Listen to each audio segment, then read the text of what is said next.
El lujo no la hizo poderosa. Ella hizo poderoso al lujo. Hablar de María Félix no es hablar de riqueza. Es hablar de dominio. De una mujer que entendió, antes que nadie, que en un mundo gobernado por hombres, el lujo podía convertirse en un arma silenciosa. Mansiones, joyas, autos, vestidos. Nada en su vida fue casual. Todo fue una declaración de poder. Mientras otras estrellas pedían permiso, María Félix imponía condiciones. No aceptaba papeles que no la engrandecieran. No negociaba su valor. No agradecía oportunidades. Ella no quería gustar. Quería ser respetada. Y para lograrlo, construyó una imagen tan imponente que incluso los estudios, los diseñadores y los millonarios más influyentes entendieron una sola cosa. Con María Félix no se regatea. Su vida fue una sucesión de excesos cuidadosamente calculados. Joyas de Cartier hechas solo para ella. Casas que parecían palacios. Automóviles reservados para jefes de estado.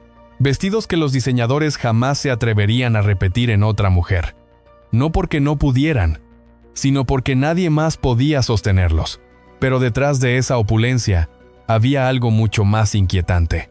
Una mente fría, estratégica, consciente de su tiempo y de su lugar en la historia. María no acumuló lujo para presumirlo. Lo utilizó para marcar territorio, para recordarle al mundo que su presencia tenía un precio y que no cualquiera podía pagarlo. Muchos intentaron imitarla. Fracasaron, porque el dinero se hereda, se gana o se pierde. Pero el aura no se compra. María Félix no fue rica porque tuvo joyas. Tuvo joyas porque era María Félix. Esta no es la historia de una vida lujosa vista desde afuera. Es la historia del lujo por dentro, del poder que no envejece y de una mujer que jamás volvió a nacer. Y cuando termine este relato, una pregunta quedará flotando en el aire. ¿Fue María Félix una estrella?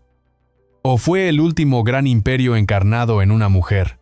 Antes de las mansiones, antes de las joyas imposibles y antes de que el mundo aprendiera a pronunciar su nombre con respeto, María Félix ya era exactamente quien sería siempre. No se hizo fuerte con el dinero. Nació fuerte. Y esa es una diferencia que marca destinos. María Félix nació en 1914, en Álamos, Sonora. Un territorio áspero, seco, dominado por la disciplina militar y el orgullo regional. Hija de un oficial del ejército, creció en un ambiente donde la autoridad no se discutía, pero ella sí lo hacía. Desde niña mostró un carácter frontal, desafiante, poco común en una época en la que a las mujeres se les enseñaba a bajar la mirada y a esperar instrucciones. María nunca esperó nada. Observaba, evaluaba y decidía. No fue una infancia de lujo, fue una infancia de estructura rígida, de jerarquías claras, de normas estrictas. Y paradójicamente, fue ese entorno el que forjó su rechazo visceral a la sumisión. Aprendió muy pronto que obedecer sin cuestionar era una forma lenta de desaparecer. Por eso, incluso siendo joven, María caminaba con la certeza de quien sabe que no nació para ocupar un segundo plano. Su belleza apareció temprano, pero nunca fue el centro de su identidad. No se percibía a sí misma como un objeto para agradar, sino como una presencia que debía imponerse. Esa diferencia es crucial. Mientras otras mujeres eran educadas para ser elegidas, María se educó consciente o inconscientemente para elegir ella. A los hombres, a los espacios, a las oportunidades. Se casó joven, como dictaban las normas sociales. Pero la experiencia no la definió ni la domesticó. El matrimonio no la volvió dócil ni agradecida. La volvió más consciente de algo incómodo. No estaba hecha para vivir bajo reglas ajenas. Esa certeza fue el primer quiebre con la vida convencional que se esperaba de ella. Antes de llegar al cine, María ya había desarrollado una intuición peligrosa. Entendía el poder de la imagen, pero también sus límites.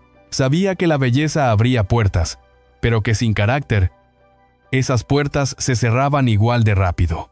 Por eso nunca se presentó como una mujer frágil ni necesitada. Su postura era recta, su mirada, directa, su silencio, incómodo para muchos. Cuando se trasladó a la Ciudad de México, no lo hizo persiguiendo fama, lo hizo persiguiendo espacio. espacio para existir sin pedir permiso. Y fue en ese entorno urbano, competitivo y despiadado, donde su personalidad empezó a llamar la atención. No por lo que decía, sino por cómo se plantaba. María no se ofrecía. Exigía presencia. El cine llegó casi por accidente. Pero la actitud ya estaba definida. No entró al medio como una aprendiz agradecida. Entró como alguien que sabía exactamente cuánto valía, aunque aún no pudiera demostrarlo con títulos. Desde el inicio, dejó claro algo que desconcertó a productores y directores. No aceptaría cualquier papel, no permitiría que la moldearan, no cedería su identidad para encajar. Ese rasgo que muchos confundieron con arrogancia era, en realidad, una forma temprana de supervivencia. María entendió que la industria podía devorar a quien se dejara usar, y decidió ser ella quien usara las reglas a su favor, no para manipular, sino para no ser manipulada.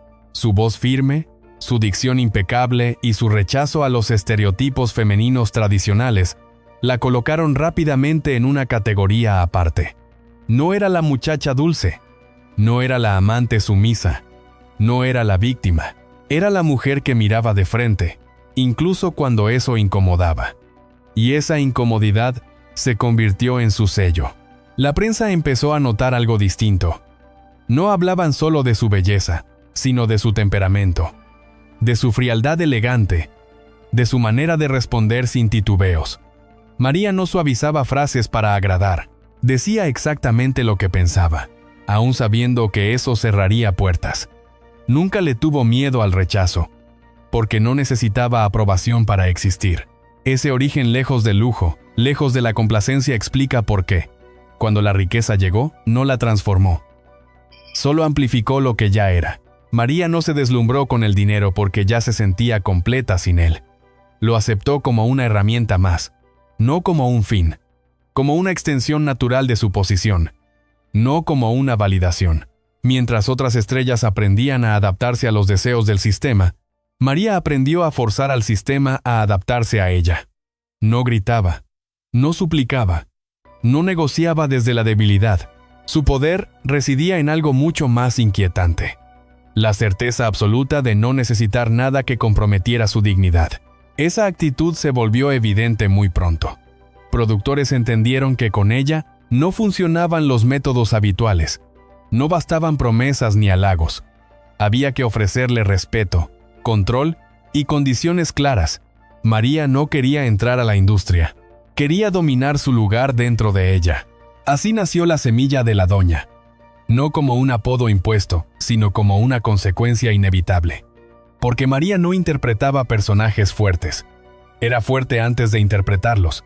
Y esa coherencia entre lo que era y lo que mostraba en pantalla fue lo que la volvió peligrosa, admirada y, para muchos, imposible de manejar. Este origen explica todo lo que vino después. Las mansiones no fueron un capricho. Las joyas no fueron un exceso vacío. Fueron la continuación lógica de una mujer que nunca aceptó ser menos de lo que creía merecer. María Félix no se construyó con el éxito. Llegó al éxito ya construida.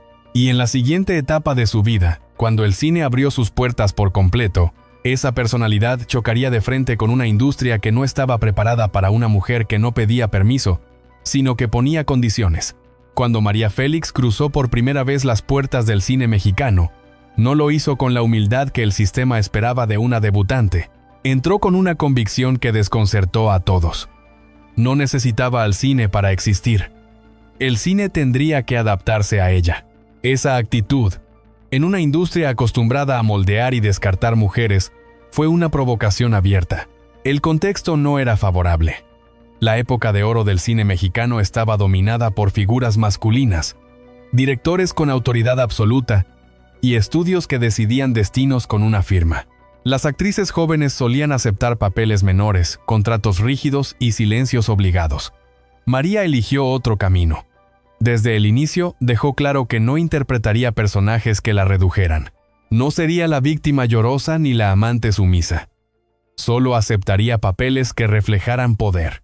Esa postura fue leída como arrogancia. Algunos productores la consideraron problemática. Otros, directamente peligrosa. ¿Quién era esa mujer que, sin una filmografía extensa, se atrevía a poner condiciones? Pero María no retrocedió.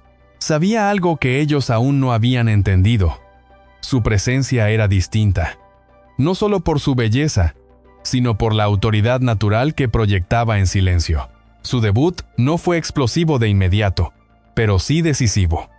En pantalla, María no pedía atención, la absorbía. Su mirada fija, su postura firme y su dicción impecable rompían con el molde femenino de la época. No actuaba para agradar, actuaba para imponerse. Y el público lo percibió con rapidez. No era una estrella más, era una anomalía. Con cada proyecto, la relación de fuerzas se invertía. Directores que intentaron suavizarla fracasaron. Guiones que buscaban domesticarla quedaron obsoletos en el momento en que ella aparecía frente a la cámara. María no levantaba la voz. No necesitaba hacerlo. Bastaba con negarse a continuar una escena si sentía que el personaje perdía dignidad. Ese gesto, simple y radical, cambió la dinámica de trabajo. Muy pronto, los contratos empezaron a modificarse. Donde antes se imponían condiciones, ahora se negociaban. Donde antes se exigía obediencia, ahora se ofrecía respeto. María no pidió privilegios, los generó. Y al hacerlo, obligó a la industria a replantear el lugar de la mujer protagonista. La prensa comenzó a notar el fenómeno. No hablaban solo de películas, sino de carácter. De una actriz que no se dejaba dirigir como las demás. De una mujer que entraba a los sets con la seguridad de quien sabe que no puede ser reemplazada fácilmente. Cada entrevista reforzaba el mito. María respondía con frases cortantes, sin sonrisas complacientes, sin disculpas. El público, lejos de rechazarla, la admiró aún más. El punto de quiebre llegó cuando empezó a encarnar personajes femeninos que no pedían perdón por existir. Mujeres fuertes, complejas, autoritarias, dueñas de su deseo y de su destino. Esos roles no eran comunes. Y precisamente por eso, marcaron una diferencia brutal. María no interpretaba la fuerza, la normalizaba. A partir de ese momento, el cine dejó de ser solo un trabajo. Se convirtió en una plataforma de poder. María entendió que cada elección construía una narrativa mayor que cualquier película individual. Por eso rechazó proyectos que no la representaban. Incluso cuando el dinero era tentador, prefería esperar antes que ceder. Esa paciencia estratégica rara en un medio voraz fue una de sus armas más efectivas. Mientras otras actrices competían por atención, María competía por control. Exigía revisar guiones, pedía cambios, cuestionaba escenas, no como capricho, sino como defensa de una imagen que estaba construyendo con precisión quirúrgica. Su nombre comenzó a pesar más que el título de la película. Y cuando eso ocurre, el poder cambia de manos. El impacto no fue solo artístico, fue cultural.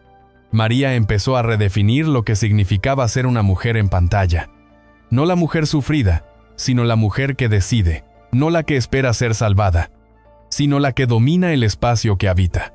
Ese mensaje, en una sociedad profundamente machista, fue disruptivo, y por eso mismo irresistible.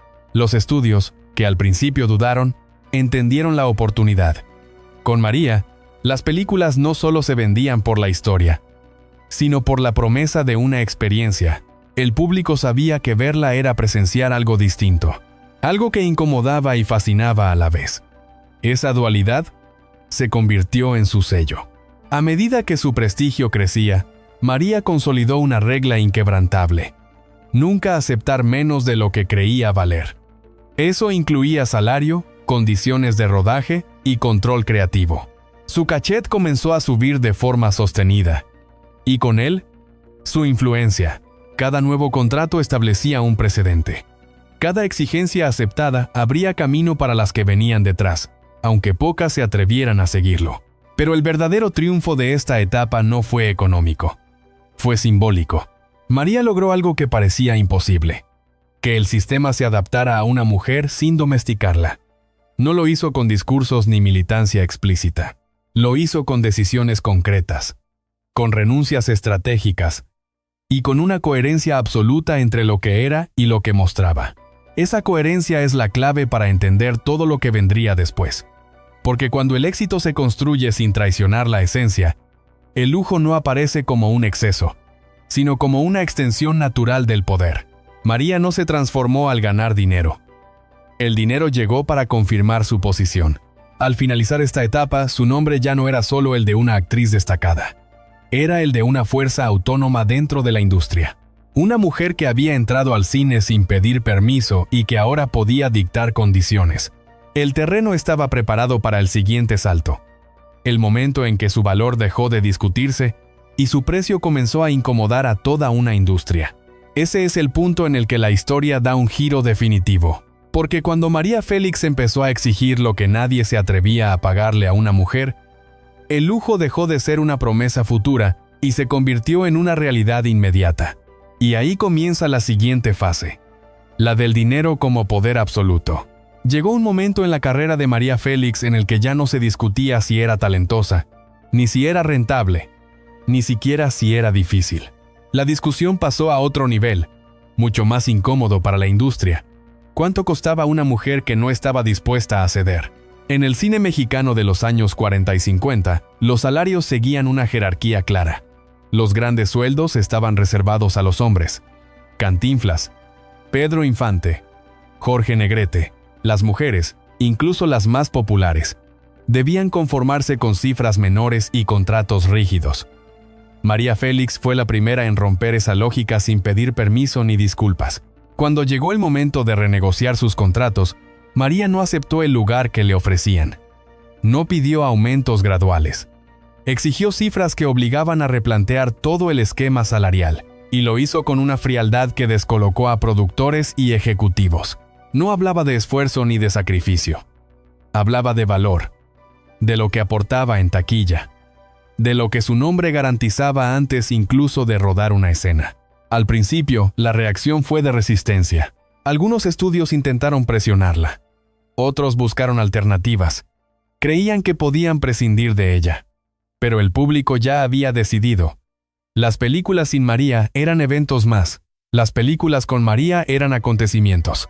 Y en una industria que vive del éxito, la ideología dura poco frente a los números.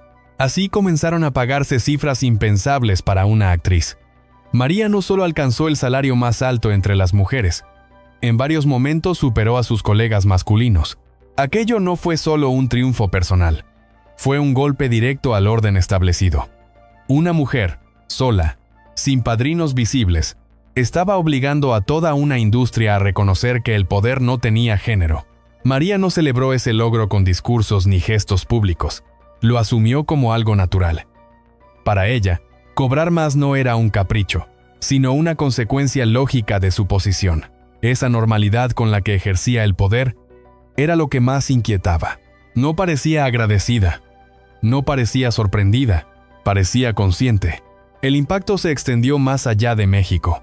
Cuando su nombre empezó a circular en Europa, especialmente en Francia, Italia y España, la sorpresa fue aún mayor.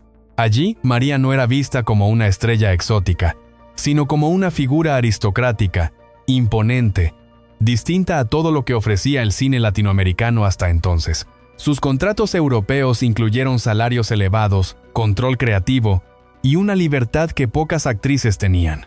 Hollywood también tocó a su puerta. Pero María no se dejó seducir fácilmente. Analizó las propuestas con una frialdad casi empresarial. Rechazó papeles que la reducían a estereotipos. Desestimó contratos que implicaban perder control sobre su imagen. Prefirió no estar antes que estar mal representada. Esa decisión, impensable para muchas, reforzó aún más su aura. Mientras otras actrices veían en Hollywood la cima absoluta, María entendió algo distinto. El verdadero poder no está en el centro, sino en no depender de él. Su independencia económica le permitió elegir.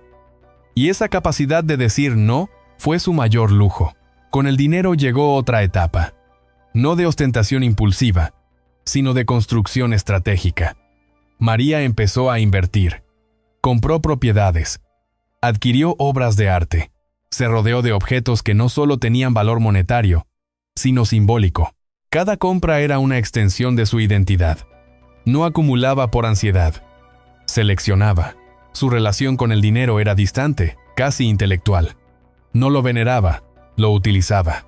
Entendía que la riqueza podía ser una trampa si se convertía en objetivo, pero una herramienta poderosa si se mantenía bajo control. Por eso nunca la vieron desesperada por trabajar. Nunca aceptó proyectos por necesidad. Trabajaba cuando quería y bajo sus condiciones. Esa postura le dio algo que muy pocos artistas consiguen: tiempo. Tiempo para elegir. Tiempo para construir una imagen coherente. Tiempo para no desgastarse. Mientras otras carreras se consumían en la sobreexposición, María aparecía cuando era necesario. Cada regreso era un evento. Cada ausencia, una declaración silenciosa de independencia. La industria aprendió a temer y respetar esa combinación. María no necesitaba amenazar. Bastaba con su historial. Sabían que si no se cumplían sus condiciones, simplemente no estaría. Y perderla significaba perder prestigio, taquilla y atención mediática. El poder de negociación había cambiado de manos. Ese dinero, ganado sin concesiones, fue el cimiento de la vida lujosa que vendría después. Pero es importante entender algo. El lujo no la definió. Fue definido por ella. María no compró mansiones para parecer poderosa. Compró mansiones porque ya lo era. No usó joyas para destacar. Las joyas se diseñaron para no desentonar con su presencia. En este punto de su vida, María Félix ya no era solo una actriz exitosa. Era una figura de poder económico y simbólico. Una mujer que había demostrado que el talento, cuando se combina con carácter y estrategia, puede doblegar estructuras enteras. Y sin embargo, este era solo el inicio de la transformación más visible de su leyenda. Porque una vez asegurado el dinero y la independencia, María hizo algo que nadie esperaba. Convirtió su vida privada en un imperio estético. Casas, joyas, automóviles y arte dejaron de ser simples posesiones para convertirse en mensajes claros y calculados. Ahí comienza la siguiente fase de esta historia. La fase en la que el lujo dejó de ser consecuencia y pasó a ser lenguaje. Cuando María Félix alcanzó el punto más alto de poder económico en su carrera, hizo algo que sorprendió incluso a quienes ya la conocían bien. No se dejó llevar por el derroche inmediato. Mientras otras estrellas confundían abundancia con exceso, María entendió que el verdadero lujo comienza antes del gasto, en la forma de pensar el dinero. A diferencia de muchas figuras del espectáculo, María nunca vivió con la ansiedad de aprovechar mientras dure. Ella no pensaba en términos de momento, sino de posición. Sabía que la fama es volátil, pero el patrimonio bien construido es silencioso y duradero. Por eso, desde muy temprano, empezó a rodearse de asesores financieros, abogados y empresarios. No para delegar decisiones, sino para controlarlas. Su matrimonio con el banquero francés Alexander Berger marcó un punto de inflexión decisivo. Berger no fue solo una pareja sentimental, fue un socio intelectual. Con él, María aprendió a leer balances, a analizar riesgos, a invertir con cabeza fría. No se limitó a firmar documentos. Preguntaba, cuestionaba, exigía explicaciones. En un mundo donde muchas mujeres eran apartadas de los asuntos financieros, ella se sentó en la mesa y habló de igual a igual. Uno de los movimientos más reveladores fue su inversión en el sistema del metro de la Ciudad de México.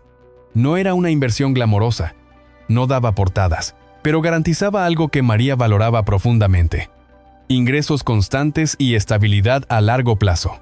Mientras otros gastaban en símbolos efímeros, ella apostaba por infraestructuras que sostendrían su independencia incluso lejos de las cámaras.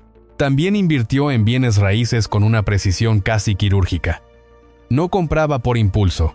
Elegía ubicaciones estratégicas, propiedades con valor histórico, arquitectónico o proyección futura.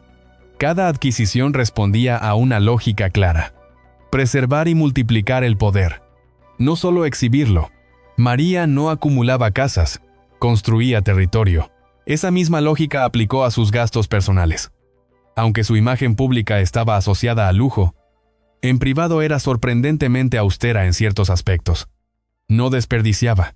No compraba por ansiedad. Elegía con paciencia. Su lujo no era desordenado. Era curado. Cada objeto debía tener un sentido estético, simbólico o estratégico. Esa disciplina financiera le permitió algo excepcional: No depender nunca del trabajo para sobrevivir.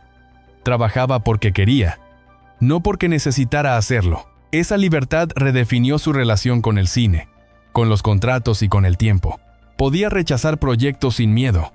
Podía desaparecer temporadas enteras sin consecuencias económicas. Y en una industria que castiga la ausencia, eso era poder puro. Mientras muchas carreras se apagaban por malas decisiones económicas, María construía un colchón que la protegía del desgaste. Nunca se la vio desesperada por mantenerse vigente. Nunca aceptó papeles por necesidad. Esa tranquilidad se reflejaba en su presencia. Firme, serena, imperturbable. La seguridad financiera reforzó su aura. La volvió aún más inalcanzable. Con el tiempo, esa inteligencia financiera se convirtió en la base de la vida lujosa que el mundo admiraría después. Pero es fundamental entender algo. María no llegó al lujo desde el capricho, sino desde la planificación. No fue una mujer rica jugando a ser poderosa. Fue una mujer poderosa utilizando la riqueza como extensión natural de su dominio. Esa diferencia explica por qué su lujo nunca se percibió vulgar.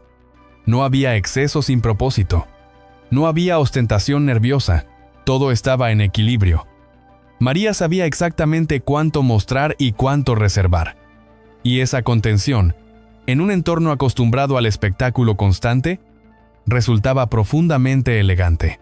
También supo algo más, que el dinero no compra prestigio, pero sí puede protegerlo. Por eso invirtió en arte, en piezas únicas, en objetos con historia, no para presumirlos, sino para rodearse de un entorno que reflejara su estatus real. Su vida privada se convirtió en un espacio blindado, inaccesible, donde ella dictaba las reglas. A medida que sus inversiones maduraban, María se volvió aún más selectiva. No hablaba de dinero en público. No explicaba sus decisiones. El silencio era parte de su estrategia, porque el verdadero poder no necesita justificarse. Simplemente se ejerce. Esa base financiera sólida fue lo que hizo posible el siguiente capítulo de su vida. El momento en que el lujo dejó de ser una consecuencia y se transformó en una arquitectura visible del poder. Mansiones diseñadas a su medida. Espacios concebidos no solo para vivir, sino para impresionar y dominar. Lugares donde cada detalle hablaba de quién mandaba. Sin esa inteligencia previa, nada de lo que vendría después habría sido posible. Las casas, las joyas, los automóviles y las colecciones no fueron el inicio de su grandeza, sino su expresión más evidente.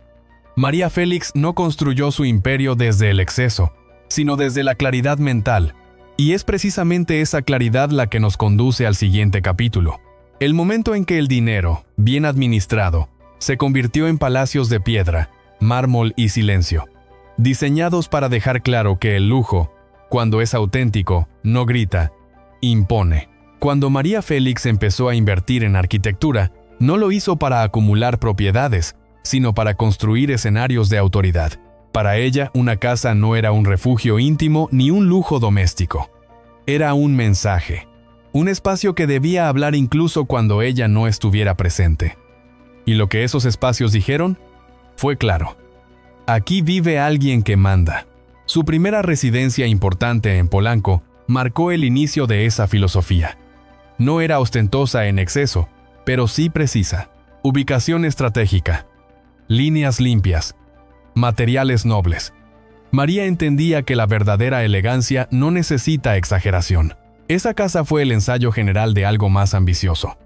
Vivir rodeada solo de lo que estuviera a su altura. La culminación de esa visión llegó con la mítica casa de Hegel 610. Diseñada por Mario Pani, uno de los arquitectos más influyentes de México, la residencia no buscaba complacer modas. Buscaba imponer presencia. Mármol, piedra, amplios ventanales y una distribución pensada para dominar el espacio. No era una casa cómoda, era una casa imponente. Cada habitación estaba concebida como un acto de poder silencioso. El recibidor no invitaba, advertía. Las áreas sociales estaban pensadas para reuniones selectas, no para multitudes. Allí no se improvisaba nada. Todo respondía a una estética rigurosa, casi militar, que reflejaba la personalidad de su dueña. María no decoraba, orquestaba. En el corazón de la casa, una pieza se volvió legendaria: la cama de plata diseñada por Diego Rivera. No era un capricho excéntrico, sino un símbolo. Dormir en una obra de arte era una forma de declarar que incluso el descanso debía estar rodeado de grandeza. En ese gesto se resume su relación con el lujo. No era para exhibirlo, sino para habitarlo. La residencia de Hegel no era solo un hogar, era un punto de encuentro de la élite cultural. Por allí pasaron artistas, intelectuales, empresarios, diplomáticos. No se trataba de fiestas ruidosas ni de eventos ostentosos. Eran encuentros cuidadosamente seleccionados, donde el entorno hablaba antes que las palabras. María entendía que el espacio correcto puede establecer jerarquías sin necesidad de levantar la voz. Pero su ambición arquitectónica no se limitó a la ciudad. En Tlalpan, María adquirió una hacienda que funcionó como escenario de uno de los eventos más comentados de su vida: su boda con Alexander Berker. Aquella celebración no fue solo una unión sentimental, fue una exhibición de estatus. La hacienda, rodeada de naturaleza y silencio, reforzaba la idea de que su poder no dependía del ruido urbano. Podía trasladarse donde quisiera y seguir imponiéndose.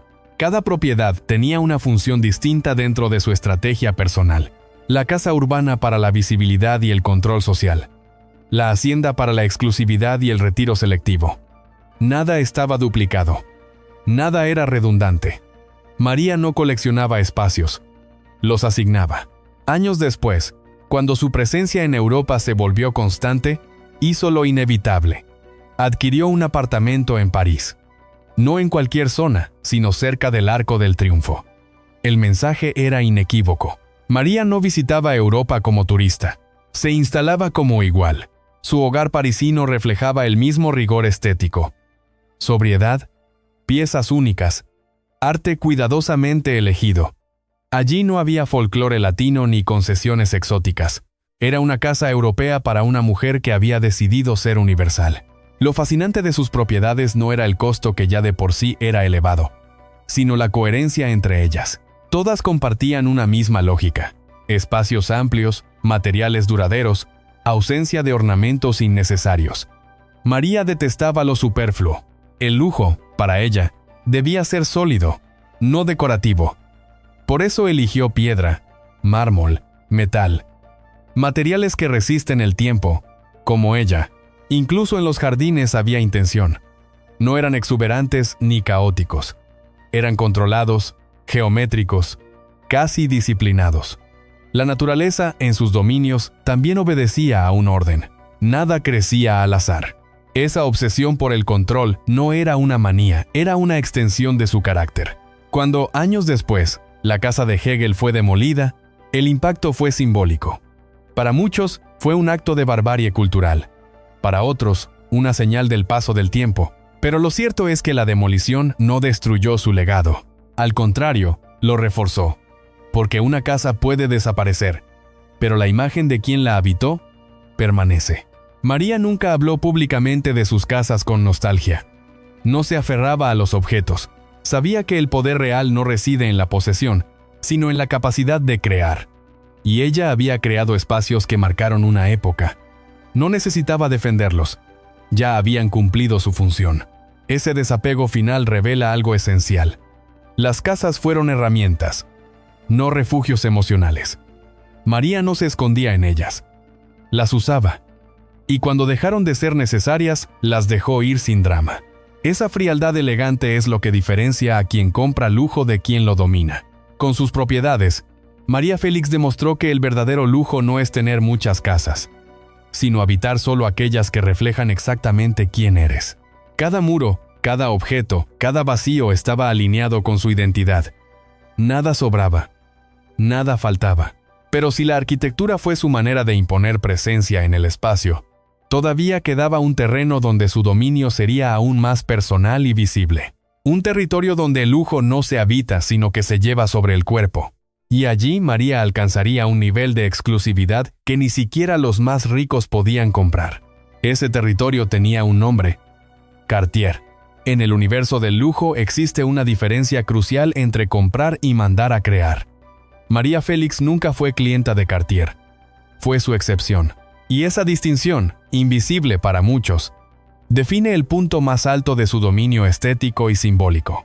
Cuando María entró en la casa Cartier, no lo hizo como una celebridad más fascinada por los diamantes. Entró como alguien que sabía exactamente qué quería.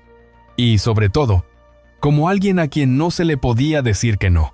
En un mundo donde las grandes joyas suelen dictar tendencias, María invirtió la ecuación. Obligó a la joyería más prestigiosa del planeta a seguir su carácter. El primer encargo dejó claro el tono. María no pidió una pieza femenina ni delicada. Exigió algo que representara fuerza, peligro y control.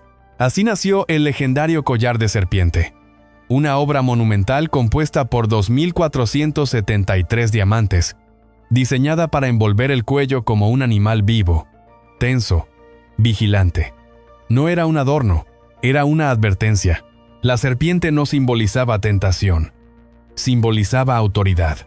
Quien veía a María portar esa joya entendía algo inmediato. Ella no usaba diamantes para brillar. Los diamantes trabajaban para ella. La pieza no competía con su presencia, la obedecía. Cartier comprendió que estaba ante una mujer imposible de encasillar, y lejos de intentar suavizarla, decidió potenciarla. Años después, el encargo más audaz selló la leyenda. El conjunto de joyas con forma de cocodrilo. 2 piezas gemelas, una de esmeraldas y otra de diamantes amarillos, articuladas con un realismo inquietante. La historia cuenta que María llevó un cocodrilo vivo a la boutique y lo colocó sobre la mesa, no como provocación, sino como instrucción. «Así lo quiero», dijo, y Cartier obedeció. Ese gesto no fue una extravagancia. Fue una demostración de poder puro. En el mundo del lujo extremo, donde casi todo es posible, muy pocos se atreven a imponer. María lo hizo sin levantar la voz. El resultado fue una obra única, irrepetible, que ningún otro cliente pudo replicar. Porque no se trataba del dinero, se trataba de la persona. Las joyas de María no seguían modas ni temporadas. No estaban pensadas para eventos específicos. Eran piezas de identidad. Cada una reflejaba una faceta de su carácter. La serpiente, la vigilancia, el cocodrilo, la ferocidad controlada, los collares monumentales, la imposibilidad de ser ignorada. No había nada decorativo. Todo era simbólico. Cartier entendió pronto que María no necesitaba publicidad. Ella era la publicidad. Cada vez que aparecía con una de esas piezas, el impacto era inmediato. La prensa no hablaba de la joya, hablaba de ella. Y esa es la mayor victoria para una casa de lujo. Cuando el objeto deja de ser protagonista porque el portador lo supera. A diferencia de otras colecciones privadas, las joyas de María no se escondían en bóvedas, se usaban, se exponían, se enfrentaban al mundo. María no temía perderlas ni dañarlas. Para ella, el verdadero riesgo era vivir por debajo de su carácter, y por eso las llevaba con naturalidad, como si fueran parte de su anatomía. Con el paso del tiempo, esas piezas adquirieron un valor incalculable. No solo por los materiales, sino por la historia que cargaban. Décadas después, cuando Cartier decidió recomprar parte de esa colección, el monto superó los 20 millones de euros. Pero el precio real era otro. Compraban mito. Compraban un capítulo irrepetible de su propia historia. Lo fascinante es que María nunca habló de esas joyas como trofeos. No las describía con entusiasmo infantil ni con vanidad. Las mencionaba con la distancia de quien sabe que el objeto no define a la persona. Para ella, las joyas eran una extensión lógica de su vida, no un punto culminante. Ese desapego elegante es lo que las vuelve aún más poderosas. En un entorno donde el lujo suele ser un grito desesperado por atención, María eligió el silencio. No necesitaba explicar sus piezas ni justificar su valor. Sabía que el impacto estaba en la imagen completa. Su postura, su mirada, su manera de ocupar el espacio. Las joyas eran el subrayado final, no el texto principal. Ese control absoluto sobre el lujo corporal la colocó en una categoría distinta. No era una mujer rica usando joyas caras. Era una mujer para quien las joyas se diseñaban a medida del carácter. Y esa diferencia es la que separa a los millonarios de los iconos. Con Cartier, María Félix alcanzó el punto más alto de la exclusividad. No porque tuviera las piezas más costosas, sino porque nadie más podía llevarlas sin desaparecer detrás de ellas. En ella, el lujo no competía, se alineaba, y sin embargo, aún quedaba un territorio donde su dominio se manifestaría de otra forma. Menos brillante, quizá, pero igual de revelador. Un territorio donde el lujo no se colgaba del cuello, sino que se desplazaba por el mundo con elegancia silenciosa. Ese territorio tenía ruedas, y también respiraba. Si las joyas fueron el lenguaje del poder sobre el cuerpo, María Félix encontró en los automóviles y en los caballos un territorio aún más revelador, el del movimiento. Porque hay una diferencia esencial entre poseer y conducir, entre exhibir y dominar. María no coleccionaba objetos para mirarlos, los elegía para desplazarse por el mundo con autoridad. En una época en la que el automóvil era símbolo de estatus masculino, María hizo algo profundamente disruptivo. Eligió sus coches como extensiones de su carácter. No se conformó con modelos comunes ni con concesiones decorativas. Buscaba potencia, elegancia y, sobre todo, presencia. Cada vehículo debía anunciar su llegada incluso antes de que ella descendiera. Entre sus automóviles más emblemáticos estuvo el Jaguar Mark IV, una máquina diseñada para quienes entienden la velocidad como control y no como imprudencia. No era un coche para alardear, sino para conducir con firmeza. También poseyó un Mercedes-Benz 300 Adenauer, un modelo reservado a jefes de Estado, diplomáticos y figuras de poder real. Ese detalle no era casual. María no jugaba a ser importante, se movía como quien ya lo es. A esto se sumaron Cadillacs convertibles, vehículos amplios, elegantes, pensados para ser vistos, pero sin perder la solidez. María entendía el equilibrio entre espectáculo y autoridad. Nunca eligió coches frágiles ni excesivamente ostentosos. Detestaba lo innecesariamente ruidoso.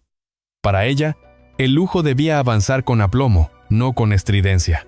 Lo revelador no era solo qué coches tenía, sino cómo los usaba. María conducía.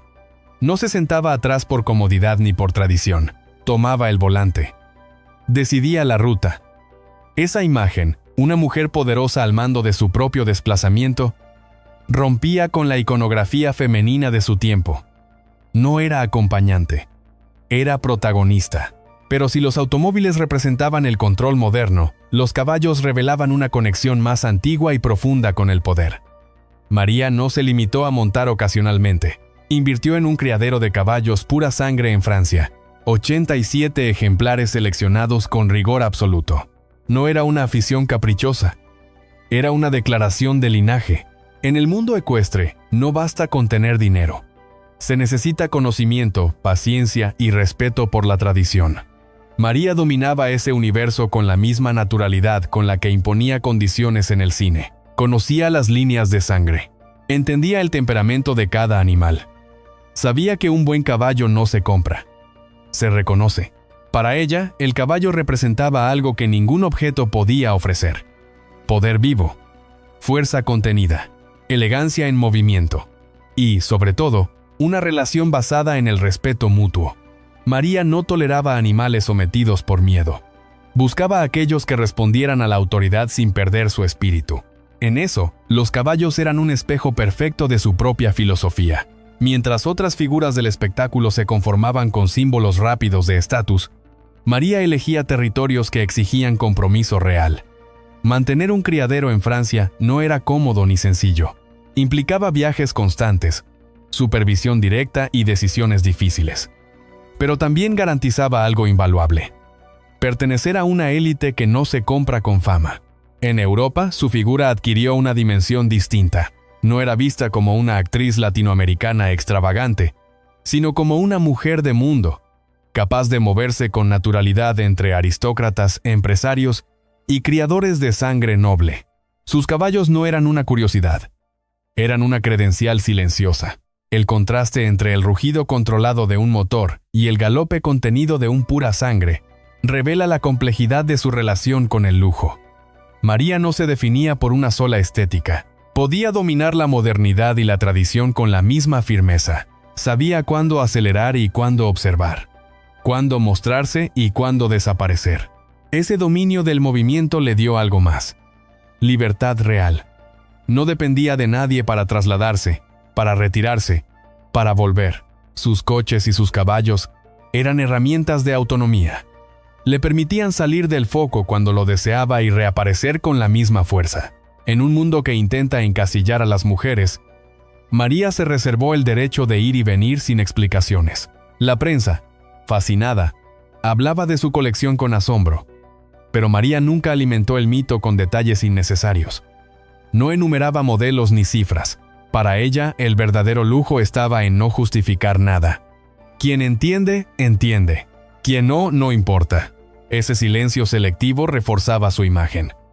Mientras más intentaban descifrarla, más inaccesible se volvía. María sabía que el misterio es una forma superior de poder. Y en ese juego, los objetos, coches, caballos eran solo pistas, nunca respuestas completas. Con el tiempo, esos símbolos se integraron a su leyenda. La mujer que conducía su propio destino. La mujer que elegía animales de sangre noble porque reconocía la nobleza en el carácter. La mujer que se movía con una elegancia que no pedía permiso. Pero aún quedaba un territorio donde María impondría su dominio de manera definitiva. Un espacio donde el lujo no se conduce ni se monta, sino que se viste, donde el cuerpo se convierte en escenario y la moda deja de ser tendencia para transformarse en identidad. Ese territorio tenía nombre propio, y estaba hecho de tela, cortes imposibles y decisiones irrevocables. Para María Félix, la moda nunca fue un juego, ni una concesión social. Fue territorio político, un espacio donde se ejerce poder, sin levantar la voz. Mientras otras estrellas seguían tendencias para no desaparecer, María entendió algo esencial. Quien impone estilo no necesita seguir a nadie. Desde el principio, se negó a vestirse para agradar. No buscaba suavidad, dulzura ni accesibilidad. Buscaba presencia. Cada prenda debía reforzar su autoridad natural. Por eso rechazaba vestidos que la redujeran a adorno, y elegía cortes que marcaban distancia. Hombros firmes, líneas definidas, telas pesadas. María no flotaba en la moda, se anclaba.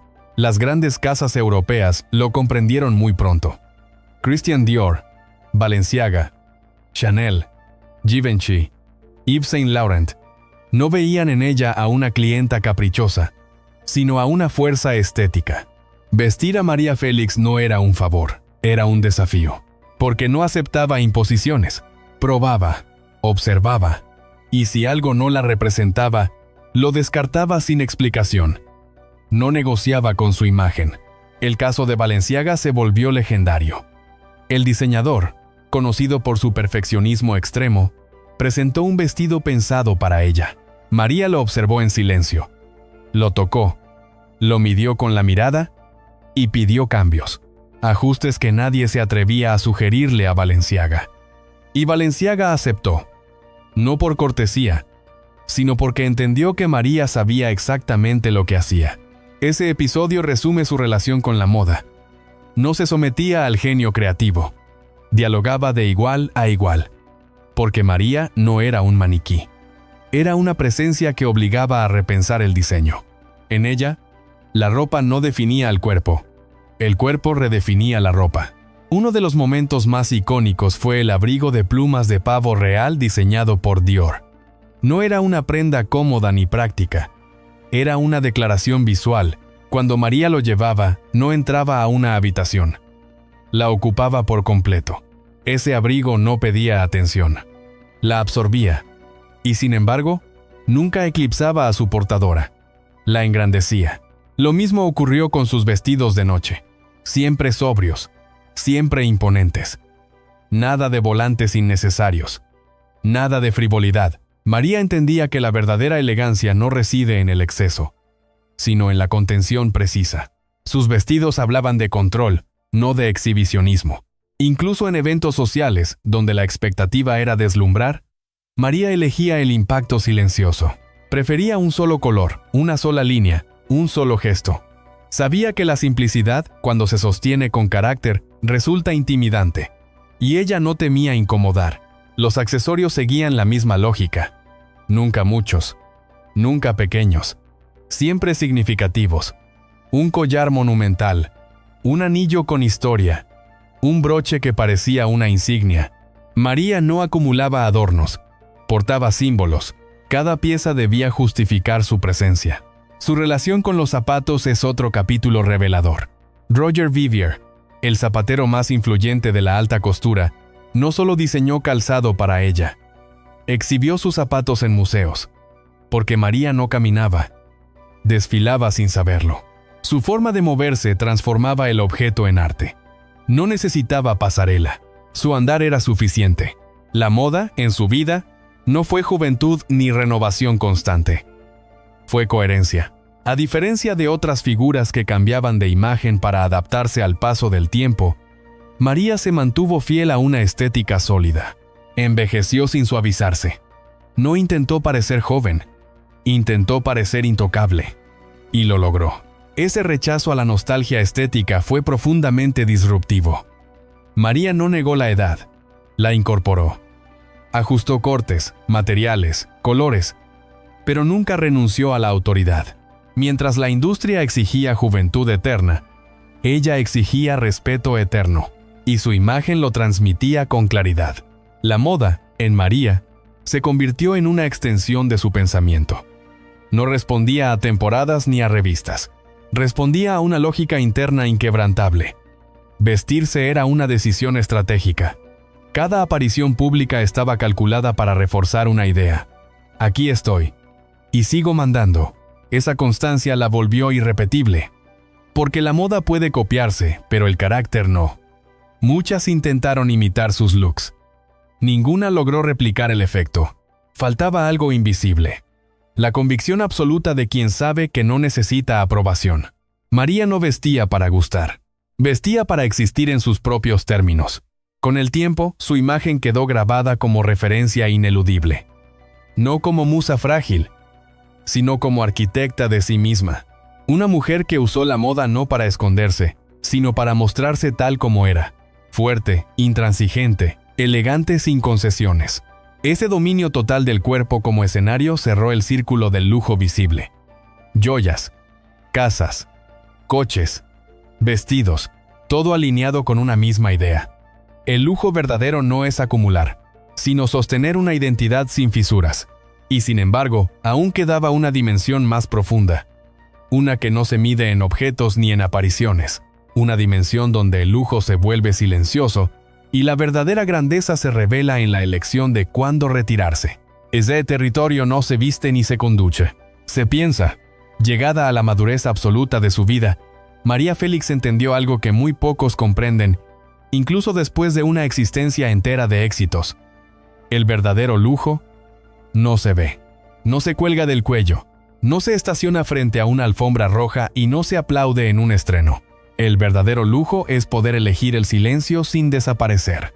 Mientras muchas estrellas se aferran a la visibilidad por miedo al olvido, María hizo exactamente lo contrario. Se retiró cuando quiso, no cuando el público dejó de llamarla, no cuando la industria la empujó, sino cuando ella decidió que ya no tenía nada más que demostrar.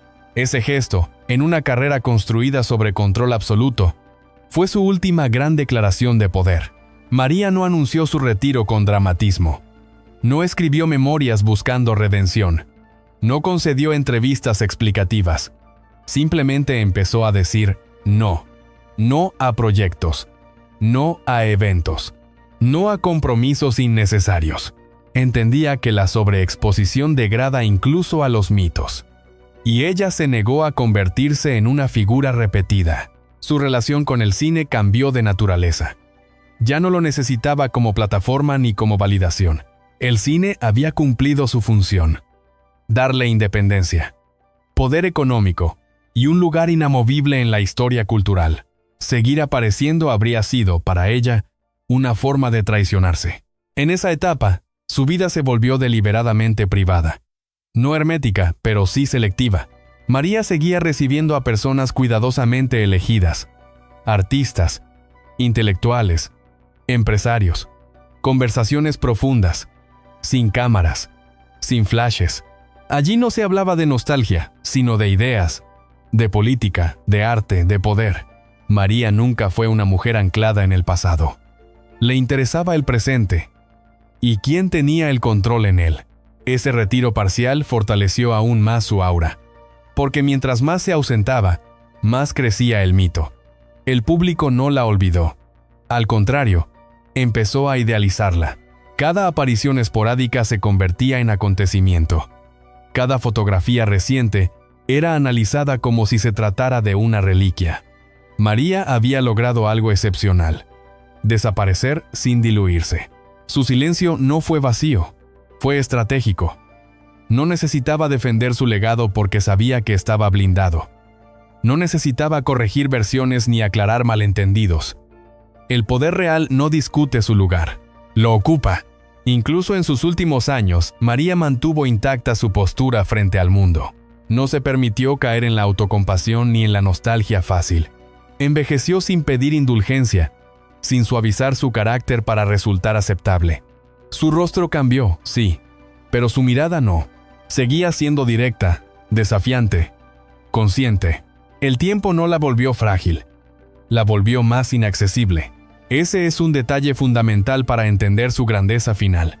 María nunca buscó ser querida a toda costa. Buscó ser respetada, y entendía que el respeto se pierde cuando uno empieza a explicarse demasiado. Por eso eligió el silencio. Por eso se retiró del ruido. Por eso dejó que los demás hablaran mientras ella observaba. En esa etapa, el lujo se volvió casi conceptual. Ya no se trataba de objetos, sino de control del tiempo. Elegir cuándo ver a alguien, cuándo salir, cuándo aparecer, cuándo desaparecer. En un mundo que exige presencia constante, María convirtió la ausencia en su última joya. Su vida cotidiana era austera en apariencia, pero lujosa en esencia. No porque hubiera renunciado a la comodidad, sino porque había depurado todo lo superfluo. Cada cosa que permanecía en su entorno tenía sentido. No había acumulación emocional ni material, solo lo necesario para sostener su identidad. Ese desapego final es lo que diferencia a quienes poseen cosas de quienes poseen su vida. María no se aferró a su fama, a sus bienes ni a su pasado. Sabía que todo eso era transitorio. Lo único que cuidó hasta el final fue su coherencia. No se contradijo, no se traicionó, no se rebajó. Con el paso del tiempo, esa actitud se volvió ejemplar. No solo para artistas, sino para cualquiera que entienda el poder como algo más que dinero o visibilidad. María demostró que el lujo supremo es no necesitar aplausos para saber quién eres. Pero incluso esa etapa de silencio tenía un desenlace inevitable. Porque toda vida, incluso la más imponente, llega a un punto final. Y en el caso de María Félix, ese final no fue una caída ni un apagamiento. Fue un cierre tan simbólico como toda su existencia. Porque María no solo vivió como quiso, también eligió cómo irse. Y ese último gesto, tan preciso como todos los anteriores, es el que convierte su historia en algo más que una vida lujosa. La transforma en una leyenda completa. En la vida de María Félix, incluso el final debía estar a la altura del personaje. Nada fue improvisado. Nada quedó en manos del azar. María entendía que la despedida es también una forma de poder, quizá la más delicada de todas, porque define cómo la historia te recuerda cuando ya no estás. Lejos de los reflectores, en sus últimos años, María vivió con la misma disciplina estética y mental que había guiado toda su existencia. No permitió que la edad la volviera complaciente. No aceptó el papel de gran dama entrañable que la sociedad suele imponer a las mujeres poderosas cuando envejecen. Siguió siendo distante, precisa, consciente. No buscó ternura pública. Sostuvo autoridad privada. Su salud comenzó a deteriorarse, como ocurre inevitablemente. Pero incluso en ese proceso mantuvo el control. No hubo exhibición del dolor. No hubo dramatización de la fragilidad. María no creía en convertir la decadencia en espectáculo. Para ella, la dignidad era una línea que no se cruzaba, ni siquiera frente a la muerte. Quienes la visitaban en esa etapa describían una presencia intacta. El cuerpo podía ceder, pero la mirada seguía firme. Sus conversaciones no giraban en torno al pasado glorioso, sino a ideas, a política, a la cultura contemporánea. María nunca se instaló en la nostalgia. Le interesaba el presente hasta el último día. porque ahí seguía ejerciendo influencia. Sabía que su figura ya no le pertenecía del todo. Era patrimonio cultural, y aún así, se negó a administrarla como un museo viviente. No autorizó homenajes vacíos. No participó en celebraciones que no controlara. Prefería el silencio a la banalización, porque entendía algo esencial. Cuando el mito se explica demasiado, se debilita. El momento de su muerte fue tan simbólico como todo lo anterior. María Félix murió el 8 de abril de 2002, el mismo día de su cumpleaños número 88. Para muchos, esa coincidencia pareció una última provocación del destino. Para quienes la conocían, fue casi una confirmación. María se fue cuando quiso, incluso en el calendario. La reacción del país fue inmediata y profunda. México se detuvo, no como ante la pérdida de una actriz, sino ante la desaparición de una era. Las calles se llenaron de imágenes suyas. Los noticieros abandonaron el tono habitual y adoptaron uno solemne. No se hablaba solo de cine, sino de carácter, de presencia, de una mujer que había marcado un antes y un después. El Palacio de Bellas Artes abrió sus puertas para despedirla. Ese gesto, reservado para figuras históricas, selló su lugar definitivo en la memoria nacional. Pero incluso allí, María impuso su estilo. No hubo excesos melodramáticos. No hubo sentimentalismo forzado. Hubo respeto. Un respeto casi militar. Acorde con la figura que se despedía, su féretro avanzó rodeado de flores. Sí, pero también de silencio. Un silencio denso, cargado de significado. Porque frente a María Félix, incluso la multitud entendía que había límites, que no todo se grita, que algunas presencias se honran mejor callando. Y entonces ocurrió algo que resume toda su paradoja. Mientras el país la despedía con honores, una de sus casas más emblemáticas, la de Hegel 610, ya no existía. Había sido demolida tiempo atrás. Para muchos, eso simbolizó una pérdida irreparable. Para otros, una metáfora perfecta. María no necesitaba paredes para sostener su legado. Ella había trascendido la materia. Tras su muerte, comenzó la batalla inevitable por el relato. Libros, documentales, entrevistas, póstumas, todos intentaron apropiarse de su historia. Algunos suavizaron su carácter. Otros exageraron su dureza. María, ausente, no podía corregir versiones, pero no hacía falta. Su coherencia era tan sólida que resistía cualquier reinterpretación oportunista. Lo más notable fue cómo su figura creció con el tiempo. Lejos de diluirse, se volvió más nítida. Nuevas generaciones, que no la habían visto en estreno, comenzaron a descubrirla como símbolo, no solo de belleza o lujo, sino de autonomía femenina radical. María empezó a ser leída como lo que siempre fue, una mujer adelantada a su época. En un mundo que sigue debatiendo el lugar de la mujer, su vida adquirió un nuevo significado. Ya no era solo una estrella del pasado. Era un referente incómodo, una prueba de que el poder femenino no necesita pedir permiso ni disculparse, de que la elegancia puede ser firme, de que la autoridad no está reñida con la feminidad siempre que ésta no sea una jaula. Su muerte cerró una vida, pero abrió una conversación que aún continúa. ¿Qué hacemos con figuras como María Félix? ¿Las admiramos a distancia o nos dejamos interpelar por su ejemplo? ¿Celebramos su lujo sin entender su disciplina? ¿Aplaudimos su carácter sin atrevernos a imitar su independencia? En los años posteriores, su imagen fue retomada por la moda, el arte, el feminismo, la cultura pop. Cada apropiación decía más del presente que del pasado. María se volvió un espejo. Y como todo espejo honesto, no siempre devolvía una imagen cómoda. Porque admirarla implica aceptar que no fue complaciente, que no fue fácil, que no fue amable en el sentido tradicional. Fue justa consigo misma. Y eso, para muchas estructuras, resulta más peligroso que cualquier rebeldía ruidosa. Así, el último acto de María Félix no fue su muerte, sino lo que provocó después. Un vacío imposible de llenar. Una referencia constante. Una pregunta sin respuesta definitiva. ¿Es posible vivir con esa coherencia hoy? La historia aún no termina. Porque cuando una vida se convierte en leyenda, el cierre no es el final. Es el punto desde el cual todo vuelve a empezar, pero ya sin el cuerpo presente. solo con la idea. Y esa idea, poderosa e intacta, nos conduce al último tramo de este relato. El momento de mirar todo el recorrido y preguntarnos qué quedó realmente en pie cuando el polvo se asentó. Porque la leyenda, una vez despedida, exige balance. Al cerrar la historia de María Félix, queda claro que su legado no se mide en mansiones demolidas, joyas vendidas ni vestidos archivados en museos. Todo eso fue extraordinario, sí, pero no fue lo esencial.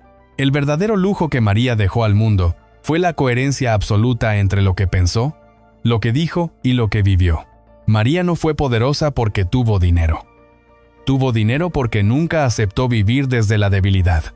No fue libre porque alcanzó la fama.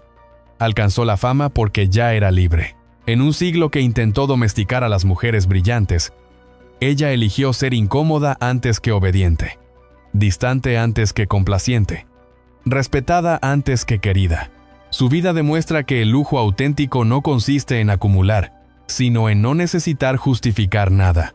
Elegir cuándo hablar, cuándo callar, cuándo retirarse, cuándo desaparecer sin perder presencia. Ese nivel de control, invisible pero decisivo, es el que muy pocos alcanzan. Hoy, al recordarla, no celebramos solo a una estrella del cine ni a un ícono de elegancia. Celebramos a una mujer que entendió algo esencial. El poder verdadero no hace ruido, permanece.